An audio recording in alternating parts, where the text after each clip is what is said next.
Ste zaneprázdnení alebo ste produktívni? Je v tom obrovský rozdiel.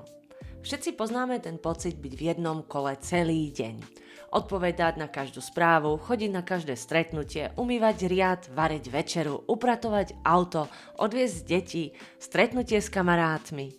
A predsa sa zdá, že sa nikam neposúvame v našich skutočných snoch. Prečo? Pretože väčšina ľudí sú odborníci na robenie vecí, na ktorých skutočne nezáleží. V ekonomii sa to nazýva Paretov princíp, alebo pravidlo 80/20. Hovorí, že 80% našich výsledkov pochádza len z 20% našich činností. Jednoducho povedané, ak máte na zozname 10 vecí, 2 z nich majú väčšiu hodnotu než zvyšných 8 dohromady. Problém je, že tie 2 úlohy sú zvyčajne tie najťažšie. Sú strašidelné. Sú to tie žaby. A tak sa im vyhýbame. Upratujeme si stôl, organizujeme súbory, robíme tých ľahkých 80%, len aby sme mali pocit produktivity. Ale je to lož. Tak prečo to robíme? Pretože nás poháňa potreba vyhýbať sa bolesti. Veľká úloha vyzerá bolestivo a náročne. A tá malá vyzerá jednoducho.